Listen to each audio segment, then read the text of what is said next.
ahí pongo, ahí está, estamos para grabar. Nos vamos a nuestro textito que hoy va a ser la protagonista del día, Ainhoa, porque Ainhoa ha manifestado ayer que lo ha leído para ayer, quiere decir que si lo leyó para hoy, ayer lo leyó para hoy. Así que vamos a intentar darle un marco a esas 2 o 3 hojitas que parecen muy relevantes, pero que eventualmente son muy relevantes del texto de Thompson. Profe, yo nunca entiendo quién habla, Thompson. tipo, en el texto. Ah, buenísimo. Thompson es que es el autor.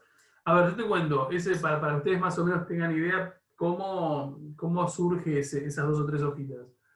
Esas 2 o 3 hojitas están en el medio de un capítulo de Thompson, o sea, exactamente en el medio. O sea, el tipo empieza a hablar, cuando vos vas como metiéndote en la obra del tipo, empieza a hablar, y te empieza a explicar cosas del movimiento obrero inglés, creo que es. Sí, pues se llama la clase obrera inglesa o algo por el estilo. Y de repente yo creo que el tipo, no sé, se dio cuenta de que en realidad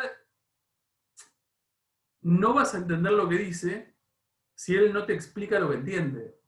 Entonces, en el medio del capítulo, te aparece algo así como lo que uno definiría como marco teórico y te explica esto que parece una pavada. Fíjate que está muy cortado como inician esas 2 o 3 hojas. En realidad son 2 o 3 hojas, nada más que como las saqué como en particular. Cada hoja son 6, pero la realidad es que en hojas así fotocopiadas no son más de 3 carillas. Eh, y entonces te queda un poco colgado, pero el tipo, una vez que hace ese marco teórico en el medio del capítulo, eventualmente vuelve a su idea original y te sigue explicando lo de la clase obrera inglesa. Pero es grosso lo que dice y hay que ver qué es lo que dice. Estamos, digo, porque parece una pavada, parece muy simple, pero el tipo inaugura un camino como bastante grosso del marxismo. Estamos, digo, de hecho hay mucho hoy marxista que es thompsoniano, o que no te lo dice, pero que en realidad está pensando en la clasificación que el tipo hace del concepto de clase. Eh, para darle como palabra y no a ver qué es lo que nos puede aportar, recordemos que nosotros dijimos la clase pasada, cuando contextualizábamos un poquito, que en realidad, a ver, como que nosotros marcábamos una especie de quiebre en esa Primera Guerra Mundial. Decíamos, esa Primera Guerra Mundial hunde un par de paradigmas, de los cuales nosotros vimos positivismo y evolucionismo, porque ponían como en duda esa idea de progreso o de Europa civilizada, pero en paralelo lo que hace es enaltecer un par de paradigmas. Es decir, si vos en el siglo XIX tenías un Marx diciendo todo lo que decía, pero siempre se mantenía en el plano de la teoría, nosotros ubicábamos en 1917 como la Revolución Rusa, y como consecuencia de esa Revolución Rusa veíamos que obviamente el paradigma marxista adquiere mucha más fuerza, porque era la primera vez en la historia que había una experiencia práctica de esto de Marx, decía solo en la teoría del siglo XIX. Y lo que nosotros venimos diciendo siempre, de que el marxismo lo estamos como analizando, es, tengamos en cuenta que Marx era un tipo que, si bien la tenía muy clara y a nivel concepto teórico es muy grosso, no vivió el siglo XIX, la biología no se lo permitió, y ese siglo XX, perdón, no vivió el siglo XX porque no se lo permitió la vida, digo, pero eventualmente en ese siglo XX, obviamente las cosas cambiaron y cambiaron para situaciones que Marx eventualmente nunca conoció. Entonces, lógicamente, ese siglo XX, que es el siglo, para mí es el siglo del marxismo como paradigma, lo que te permite es como empezar a ver readaptaciones. O sea, tipos que han leído la teoría del siglo XIX eventualmente han repensado, adaptado a otra geografía. Creo que nosotros mencionamos un Lenin en el 17, por eso tenemos marxismo-leninismo, un Mao en China, por eso tenés el maoísmo, un Trotsky también en 1917, tenés todo lo que es los trotskos, los mal definidos trotskos o los trotskistas, que también tienen otra línea, un foquismo o una interpretación un poco menos intelectual, pero básicamente válida igual por parte del Che en el contexto de la Revolución Cubana, y eventualmente más en el campo de lo que es la ciencia, o sea, más dentro del campo científico, tenemos un tipo como Thompson que, silbando bajito, o sea, eventualmente el tipo no hace grandes revoluciones ni le interesa, porque el tipo es un intelectual, lo que hace es agarrar esa teoría del siglo XIX y eventualmente encontrarle fallas que parecen muy pavas, pero que en realidad son muy grosas. Dicho esto, todo tuyo, Ainhoa. ¿Qué entendiste? Vamos, o sea, igualmente no tenés la obligación Estoy de explicarlo silenciada, todo. no me había dado cuenta. Te contextualicé como para ver qué es lo que vos podés plantear. Repito, no lo entendiste Sí. todo, está buenísimo, la idea es que veas, que me digas qué es lo que sí entendiste o qué te aportó lo que leíste. Bueno, nada, que en primer lugar lo que quiere hacer, o en lo que se basa en este texto, es la definición de lo que serían las clases y de qué manera vemos a las clases. Plantea como dos modos, por así decirlo. Tenemos a la clase como categoría histórica, que sería como la observación del proceso social a lo largo del tiempo, pero que a la vez esto como que se comprueba de una manera empírica, por así decirlo. Y si no, tenemos a la clase estática o heurística, creo que está más condicionado también a lo que sería la teoría positivista, porque es como más generalizadora y se puede definir, por ejemplo, como la cantidad de personas que pertenecen a cierta clase, o cómo cada persona se considera perteneciente a cada clase, por así decirlo. Eh, Eso sería como lo más general. Tengo una pregunta. En función de esta idea, vamos a quedarnos con dos conceptos que vos planteaste recién. Él introduce la idea de clase como categoría histórica y clase como categoría estática, para hacerlo un poco más fácil. ¿Cuál de las dos es la que le corresponde a él? La de categoría histórica. Impecable. ¿Y cuál de las dos corresponde a Marx del siglo XIX? Eh, Creo que por lo que entendí también. No del todo, no del todo. Ah, La estática es la que más identifica a él en el siglo XIX. La pregunta es, también dicen que igual, no, me confundí. No, que la ¿vale? histórica como que se podía usar de dos maneras, Mm, que en sí también se puede hacer estática. Depende como, al historiador también. como concepto, sí, él dice, ojo, que puedes utilizar el concepto de clase como así, pero ahí no nos vamos a meter, no nos va a aportar demasiado. Tengo una pregunta, la idea de lucha de clases, ¿la modifica? Sí, Sí, cambia de vamos, Natalia, concepto. dale. ¿Qué Lo, decís vos? lo que él plantea es que primero nace la lucha de clases y después la clase en sí. Que Ujú, la lucha de clases es lo que define a esa clase. Que es, al principio él habla de que no se puede entender la clase y la lucha de clases como cuestiones separadas, bien. sino que se encuentran en una sociedad estructurada y a partir de un momento determinado cambian como de paradigma y se dan cuenta que quieren algo diferente porque el oprimido como que se da cuenta que es el oprimido. Entonces buscan puntos de intereses antagónicos, no van a buscar algo similar porque quieren lo contrario, no quieren ser más oprimidos y luchan por ello. Y ahí se dan cuenta que son una clase. Y a Bien, partir de una ahí pregunta. nace la conciencia. Estamos de acuerdo, Tony, pero 100% de acuerdo con vos. A ver, la concepción por ahí de lucha de clases que el tipo te da, ¿es una concepción violenta? Porque lucha de clases en Mm, el término Marx siglo XIX es revolución. O sea, lucha de clases es oprimidos levantándose a las trompadas contra el que lo oprime. Por lo que entendí, no es necesariamente que sea violento, puede ser darse cuenta propiamente, tipo como diciendo, me doy cuenta que soy oprimido, tal vez no Mm. lo manifiesto, pero es darse cuenta. Bien, estamos de acuerdo, es como más A cotidiano. través de la Ah, cultura. Sí. bien, está la cultura, bien, me gusta el término cultura que apareció en Matías. Bien, es una cuestión más cultural, yo te quiero una cuestión más social. Si yo les digo, a ver, por ejemplo, si uno piensa en el marxismo del siglo XIX, piensen ustedes en lo que han visto incluso, ¿eh? O sea, no conmigo, piénsenlo como economía, algún que otro concepto que haya aparecido en política. Digo, el perfil del marxismo del siglo XIX es más económico, es más social, es más político, es más religioso, es más que. ¿Cuál es el área? Es más que de Es todas más esas áreas. económico, o sea, es Es más económico, económico. sociológico también, pero más económico. Coincido, el Y marxismo del siglo político. XIX es un poco político, pero a ver, es preponderantemente económico. Vamos, el Se tira más marxismo a lo que es cultural. total, y este se tira más a lo sociocultural, que no es algo menor, porque hay que ver por qué se tira más a lo sociocultural. A ver, en función de lo que nos dicen las chicas al principio, pensemos un segundo, cuando nosotros hacíamos, a ver, nosotros hacíamos, cuando definíamos marxismo, hacíamos este como pseudo grafiquito que nada, es histórico para mí y así me ha servido año tras año para explicar marxismo. Nosotros decíamos que estos eran modos de producción y lo que nosotros decíamos es que el elemento que definía qué modo de producción era estaba relacionado con las relaciones de producción. ¿Estamos de acuerdo? ¿Tiene sentido lo que digo?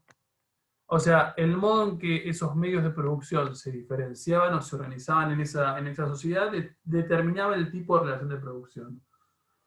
A ver, nosotros decíamos que hay una lucha de clases que eventualmente lo que hacía era marcar el cambio de un modo de producción a otro. Quiere decir que la esclavitud, el modo de producción esclavista, pasaba al feudal, de ahí al capitalista y eventualmente pasaríamos al socialista. A ver, ¿qué es lo que está diciendo Thompson cuando dice categoría estática? Lo que el tipo dice es, ojo con el planteo marxista ortodoxo, o sea, marxista de Marx, porque eventualmente comete un pecado de suponer que uno pasa, vamos a hacer el ejemplo del modo de producción feudal, que uno pasa del modo de producción feudal, hay una lucha de clases acá, que eventualmente lo que hace es pasar al otro modo, y de repente Marx lo que dice es, bien, acá tenés un modo de producción capitalista, y en el modo de producción capitalista tenés y tenés burgueses y proletarios o obreros. ¿Qué quiere decir? ¿Qué quiere decir clase como categoría estática entonces? Que no puedes avanzar, no puedes pasar de un proletariado a un burgués estático. No, eso porque la seguro, no, sociedad- ojo, eso seguro, ¿eh? Digo, pero eso no sé si es lo que está debatiendo. Siempre hay una relación de a dos. Siempre hay No, una yo creo que relación de propongo dos. además que no es algo aplicable para todos los casos.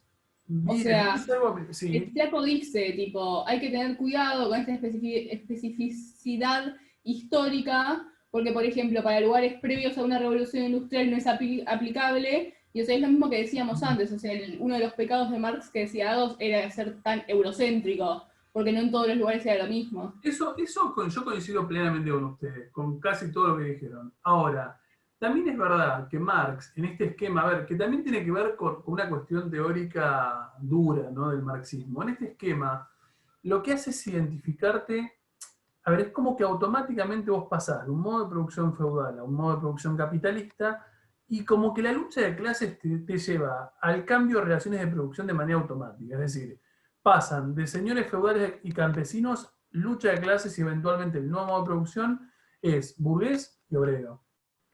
Y el tipo dice, ojo con esto, porque en realidad lo que anula el marxismo original, o por lo menos no sé si es que anula, le presta poca atención, es al proceso de formación. O sea, es al proceso histórico de formación de la categoría. Claro, como que piensa que de un día para el otro van a cambiar y no es tan Es como que el esquema es como, bueno, a ver, vos cambiás y eventualmente, a ver, te revolucionás, en esa revolución se cambia el modo de producción, en el nuevo modo de producción tenés esto y esto. Y después el tipo lo que te dice es, ojo, porque en realidad tenés esto y esto, una rapidez impresionante. A ver, para que ustedes más o menos se den una idea. Esto no tienen por qué recordar de un lejano segundo año.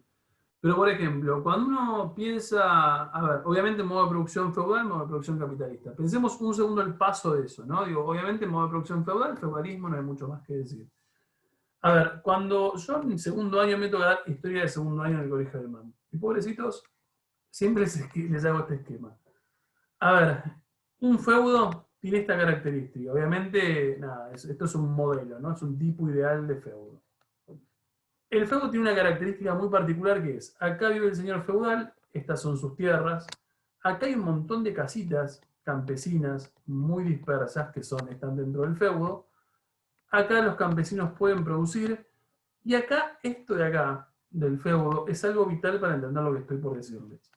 Dentro del feudo hay algo que se llama tierra comunal. ¿Alguien recuerda de segundo año qué es una tierra comunal? Ni de casualidad. O por ahí Yo sí. me acuerdo el nombre, pero no, porque estoy entre decir si era la tierra como que era para que estén todos, o si era parte de la tierra del señor feudal que tenían que, viste, como que pagar un peaje o algo así. Técnicamente, todo esto, todo el borde externo, es la tierra del señor feudal. Por eso el campesino Entonces, tiene que pagar tributo. O sea, claro, tributa entonces porque era en realidad la tierra no es de él. O sea, el señor feudal es copado y se la deja usar. Sería una forma como muy simple. Claro. A ver, ¿qué es la tierra comunal? La tierra comunal es, por definición, esa tierra de todos los feudos en donde no se puede plantar, por eso fíjense que les puse arbolitos, donde no se puede plantar, pero vos como campesino, si querés, podés ir por ejemplo, a tomar todo aquello que la naturaleza te da. Ejemplo, si el árbol es frutal, vos podés ir a sacar todas las manzanas, a nadie le va a importar, vos vas a lograr autoabastecerte como campesino, vas a poder sobrevivir económicamente, pero la condición es que vos no tires abajo el árbol. ¿Estamos? Ahora, esto que les estoy marcando acá, modo de producción feudal, es siglo XI, siglo XII, siglo XIII, fíjense, son varios siglos que esto funciona así. Quiere decir que el campesino del periodo feudal en realidad subsiste en condiciones muy duras, pero subsiste. Ahora, en algún momento del siglo XVI, que escapa a lo que nosotros queremos ver, nos vamos a dar cuenta que el señor feudal de repente empieza como a cambiar su mentalidad. ¿Qué se da cuenta el señor feudal? Vamos a tirar cualquier cosa. Que el trigo está bastante demandado en el mercado. Y lo que se empieza a dar cuenta es que en realidad, si él vendiera trigo, plantar y vendiera trigo, eventualmente ganaría mucho más que lo que el campesino le tributa. Entonces, de a poquito, en el siglo XVI, empieza a haber algo que es muy gradual, muy de a poco, pero sucede, que es algo que de repente me estoy moviendo, historia de tercer año, que se llama ley de cercamientos. A ver, no hay mucha magia en qué es una ley de cercamiento. ¿Qué les parece de la ley de cercamiento?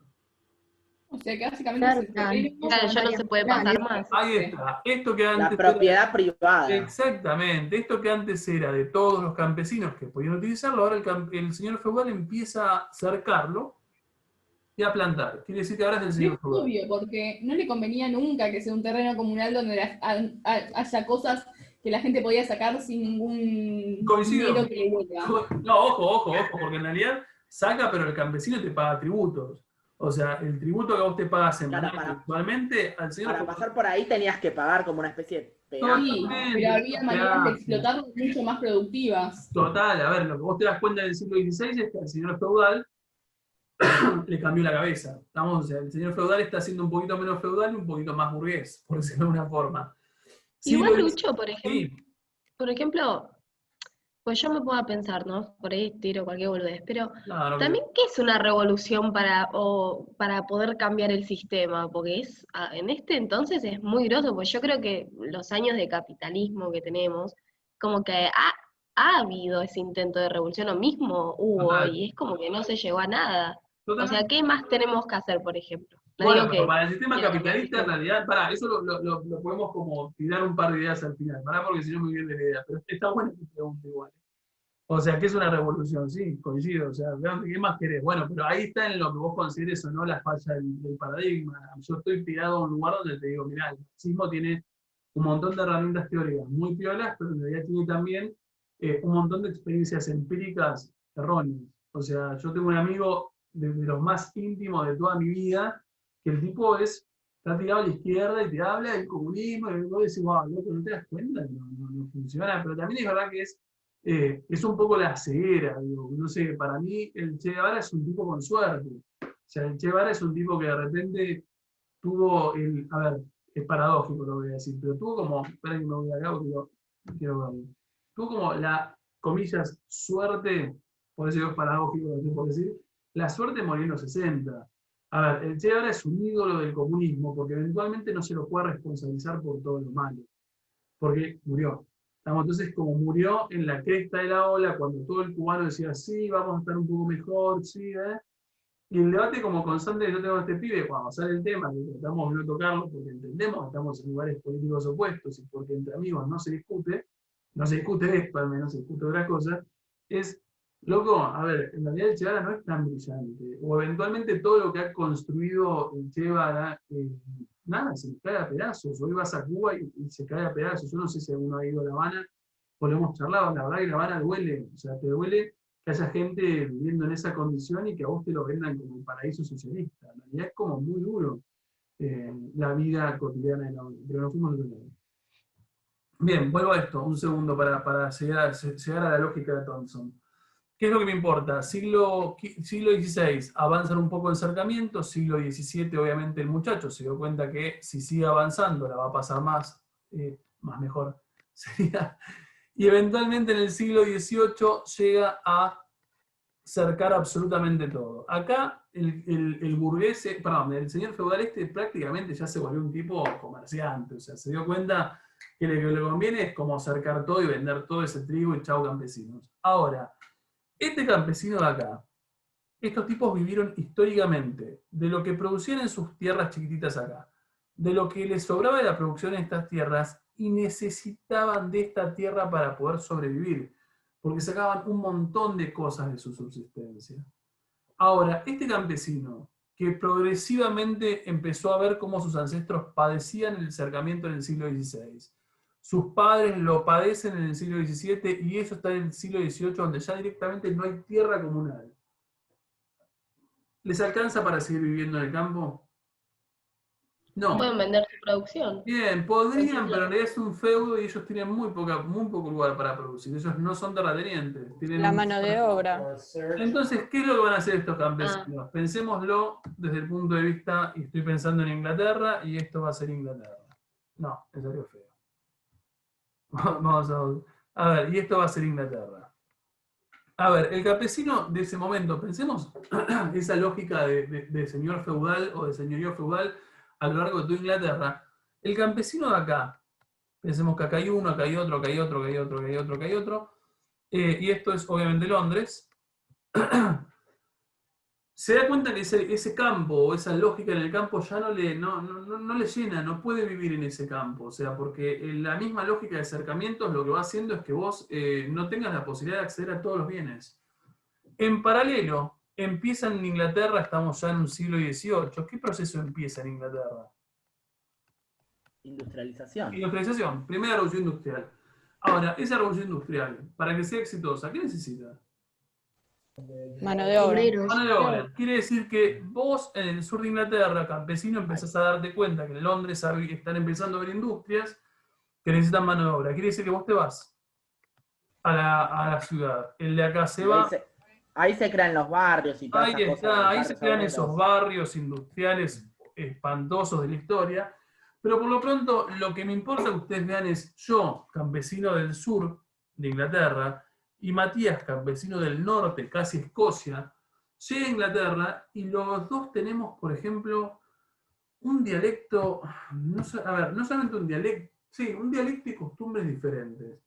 Los dos entramos a la fábrica X, a que nos negren en la fábrica X, porque básicamente es una explotación durísima. ¿Y qué es lo que dice Thompson? Ojo, muchachos, porque ese proceso, primero, este proceso que yo les marqué, es un proceso de por lo menos 2 siglos.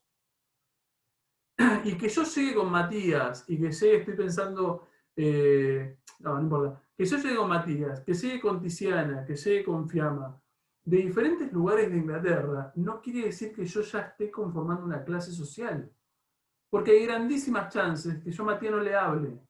Y hay grandísimas chances que Tiziana venga del norte casi de lo que es Escocia, que yo provenga del sur extremo de Inglaterra, y que, por ejemplo, ¿por qué no? No, vamos a ser un poco más corto. Que Tiziana venga de la región más cercana a mí, del sur de Inglaterra, y que entre nuestras regiones haya pica. En que nuestros feudos que han participado o que estén como cercanos hayan sido feudos liderados por señores feudales que de repente tengan algún tipo de pica entre ellos y que obviamente la pica se traduce a todos sus campesinos. Quiere decir que Tiziana está laburando conmigo en el mismo lugar donde lo están negreando de la misma forma, pero eventualmente yo decido no hablar con Tiziana, porque yo sé de dónde viene Tiziana y ya me genera rechazo. Y a Matías no lo conozco, y cuando habla, a ver, pienso en dialectos, piensen ustedes, no sé, Argentina, cuando escuchan hablar, no sé, en cordobés, y como el tonito de la voz de Matías hablando en un dialecto del norte, casi Escocia, eventualmente no lo entiendo, y cuando no lo entiendo no le hablo. Entonces, ¿qué es lo que dice Thompson? Ojo, porque la clase es un proceso de formación, y es un proceso de formación muy gradual, hasta que eventualmente yo me doy cuenta que más allá de la diferencia lingüística con Matías, o la diferencia de señores feudales con Tiziana, eventualmente compartimos una identidad que es la de clase. ¿Y qué es lo que dice Thompson? Y un poco juego a lo que Matías dice de la cuestión cultural y un poco lo que decía Gatoni al principio de la lucha de clases. Lo que dice Thompson es, ojo, porque la identidad no se la da nada más el hecho de ser negriado adentro de una fábrica. ¿Dónde encuentra momentos de lucha de clases? Digo, ¿qué es lo fundamental para Thompson para reconocer cómo se crea una clase? solamente... Las relaciones de producción. Sí, eso seguro, digo, pero Que solamente... luchen por los mismos intereses. Pero no, a ver, yo te digo... en Al lo pedir cotidiano. derechos. Sí, pero yo te digo en lo cotidiano. Por ejemplo, todavía no estamos luchando por nuestros derechos, porque todavía no Al somos... ser extranjeros. Es lo de las Por así situaciones decirlo, no es- cotidianas Situaciones. y de la cultura, las expectativas. ¿Qué sacas de eso? ¿Qué es lo de las situaciones cotidianas? Yo, bueno, por lo que entendí es que una clase él lo denomina como que aparecen al vivir situaciones y relaciones cotidianas similares. Entonces, eso es lo que hace formar las clases. Eso es clave en el planteo de Thompson, porque eso es lo que abre el paraguas de un nuevo marxismo mucho menos duro, por decirlo de alguna forma. A ver, ¿qué es lo que nos está diciendo Gatonio? ¿Qué es lo que nos está diciendo Thompson? Ojo, porque Marx lo que dice es que, a ver, cuando el tipo define propietarios y no propietarios, o cuando define burgueses y obreros, está pensando siempre en la relación de producción. Siempre está pensando en la explotación de la fábrica. El tipo te dice, vos sos obrero, vos sos clase obrera, porque eventualmente vos laburás ahí y vos trabajás en el coso, te explotan 90 horas, te pagan 2 mangos, la pasás terrible, bla. Sí, Mati. Pasa es que hago una pregunta. El problema en todo esto no sería asociar a Marx con conceptos sociológicos o para un lado sociológico cuando el tipo en realidad hablaba de manera económica. No, porque en realidad el tipo habla de manera económica, pero cuando yo creo que si vos tenemos que hacer el ejercicio, buscás Marx y biografía y te dice. Por eso te dice sociólogo, filósofo. Pero por eso digo que el error está ahí, quizás, en denominar como que da conceptos sociológicos cuando el tipo en realidad quiere hablar de economía y punto. Ojo, el tema es que en realidad, te lo digo, Nunca podés Hay hablar de que economía. situarlo en el tiempo. igual te digo que el tipo, por ahí volvemos a no sé si se acuerdan, hace un tiempo atrás, no sé, a nosotros hacíamos este esquema. A ver, también el dato, hacíamos este esquema como de paraguas, y decíamos, tengan en cuenta el marxismo está acá. A ver, a diferencia de por ahí lo que pasa en otras ciencias, en las sociedades tenés un paradigma, a ver, que eventualmente toca diferentes áreas. A ver, yo te digo una cosa que es como por ahí bueno, sí, a ver, el marxismo se gasta en ciencias de la educación, porque es tan grosso como decir, a ver, es tan abarcativa la teoría del tipo, que en realidad da para todo. Pero por eso lo que yo pregunto, si querés, es como que está bien que su teoría abarque para todo, porque nosotros consideramos que abarca para todo, o alguien más pensante que nosotros consideró eso. Pero digo, el tipo cuando lo escribió, ¿quiso que abarque para todo o simplemente quiso analizar la economía? Ten en cuenta, ojo, ten en cuenta que también es verdad que para el siglo XIX, que no es un dato menor, lo que tenés es un enfoque, una tendencia de paradigmas a crear teorías totales. Sí, Fíjate que el marxismo es como la historia la historia de la humanidad se desarrolla en modo de producción. El evolucionismo te dice, la historia de la humanidad se desarrolla en estadios culturales. Sí, por eso también son paradigmas, Sí, porque abarcan un montón de cosas. El marxismo, aunque tiene una mirada súper económica, Sí. o sea, habla de modos de producción, de relaciones de producción. Las relaciones ya deja de ser algo económico, o sea, también entre lo social, lo cultural, o sea, no es económico y económico, o sea, porque nada es solo económico, ni nada es solo Ojo, cultural. también es verdad, y me quedo con lo tuyo, no me parece mala la pregunta, Mati, también es verdad que las nuevas interpretaciones provienen como específicamente de áreas o de personajes más metidos en determinadas áreas. Onda, Thompson es un historiador. Entonces Thompson es un tipo más ligado a la historia, sociología, y de repente no me parece mal que sea un tipo que se haya percatado de algo, que por ahí otro, que Lenin ni se percató, o sea, a Lenin no le importó la concepción de clase de Marx. O sea, el tipo lo que le interesaba era como intentar adaptar esa teoría europea a la realidad rusa. Digo, de repente Thompson tiene una mirada diferente, pero porque su formación intelectual es diferente. Pero es una posibilidad lo que vos decís igual. Perdón, vuelvo para atrás, porque no me quiero perder esto que nos decía Gatoni. A ver, ¿qué es lo que me importa de lo que nos dice Gatoni? El planteo de Thompson dice o habla de formación de identidad, pero en contextos sociales o en contextos cotidianos.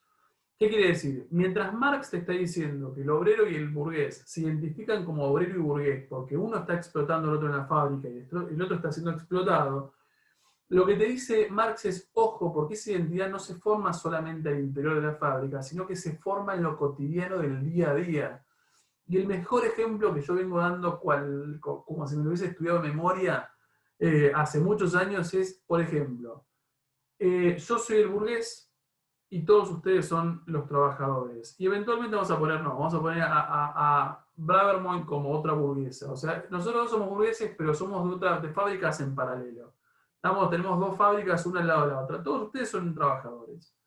¿Qué es lo que dice Thompson? Ojo, porque en realidad cuando nosotros nos vamos, termina la jornada de laburo, tanto ustedes como Agos y yo nos vamos a ir a tomar una cerveza.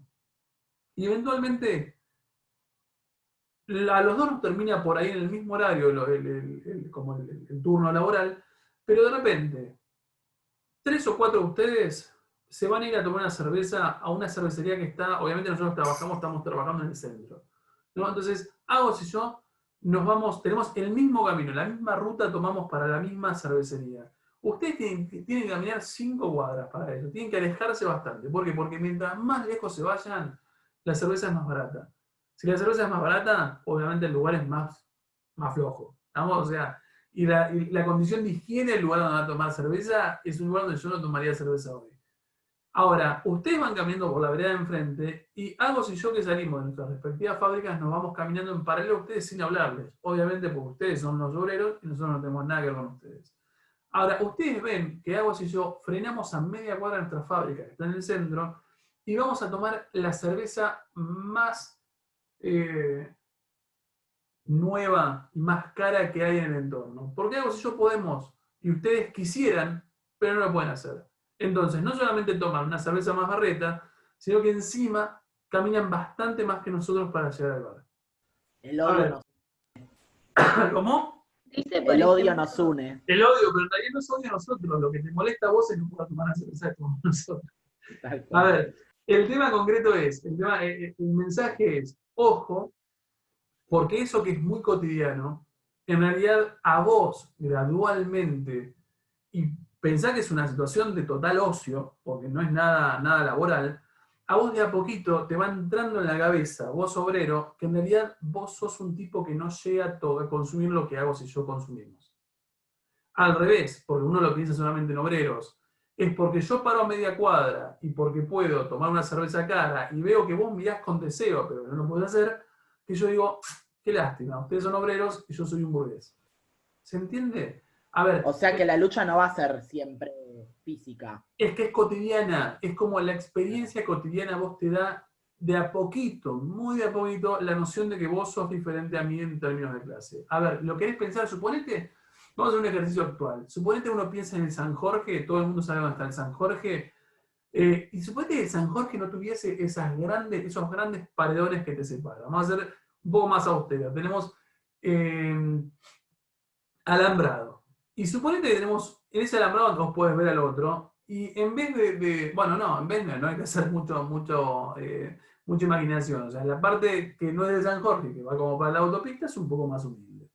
Ahora, suponete que yo me voy a recrear con mis hijos y Agos con sus hijos, eventualmente se van a recrear un fin de semana no laboral, y eventualmente mis hijos juegan al rugby, los de Agos juegan también al rugby, ahí nos encontramos, charlamos un poco, socializamos, che, ¿cómo andás? ¿Qué sé yo?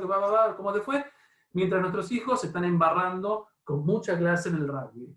Ahora, en paralelo a mí, tenemos un alambrado donde yo te veo a usted, a los mismos 4 que deseaban la cerveza que yo tomaba, que están con sus respectivos hijos, que juegan al fútbol con una pelota de dudosa calidad. A ver, y eventualmente nos vemos que estamos ahí, que estamos casi en el mismo espacio, nos separa un alambrado. A ver, ese alambrado gradualmente nos da a entender que yo tengo acceso a algo, que Agos también, y que ustedes 4 no. Y lo están viendo en un momento extra fabril, por fuera de la fábrica, por fuera del coso. Entonces, lo que te dice Thompson es, ojo, porque la clase se conforma y es un proceso muy gradual hasta que eventualmente vos te identificás como una clase social, y en esa identificación no solamente juega lo que a vos te han negreado dentro de la fábrica, que obviamente de a poquito, que pensemos en el ejemplo que yo decía, creo que era de Tiziana y tuyo, Matías del norte vos y Tiziana era del feudo rival. De a poquito, cuando yo me vea con Tiziana, ya dejé de ser burgués, ¿no? Digo, ahora soy el obrero, ahora soy campesino obrero. Antes yo no le hablaba a Tiziana, antes yo optaba por no hablarte a vos, Matías, porque no te entendía el dialecto. eventualmente me encuentro con vos en el barcito donde voy a tomar la cerveza, en los fines de semana me encuentro con vos, tus hijos, si te hicieran sus hijos, si están en el mismo parquecito humilde en el que estoy yo, y eventualmente empiezo a encontrar como puntos en común. ¿Qué quiere decir? La primera semana eventualmente no hablo con ustedes, pero de acá a un mes, por ahí le digo a Tiziana, che, Tiziana, no sé, en un hora de almuerzo vení. Sentate como en la mesa, que está también Matías, y charlamos, y comemos y charlamos, y eventualmente nos vamos dando cuenta, muy de a poquito, que más allá de nuestras diferencias de origen geográfico, lo que tenemos es un punto común a nivel social. Y eventualmente eso es lo que dice Thompson, es mucho más interesante al momento de analizar el concepto de clase. Porque la clase social se conforma gradualmente a través de experiencias cotidianas. Y coincido con lo que dice. Sí. Mismo, por ejemplo, la idea de, o sea, la concepción de clase para Thompson es como la que por ahí muchos de hoy en día tenemos, como incluida. Coincido plenamente con vos. De hecho, yo creo que hoy, obviamente esto no lo saben ustedes porque no lo vieron, digo, pero de repente hoy tenés una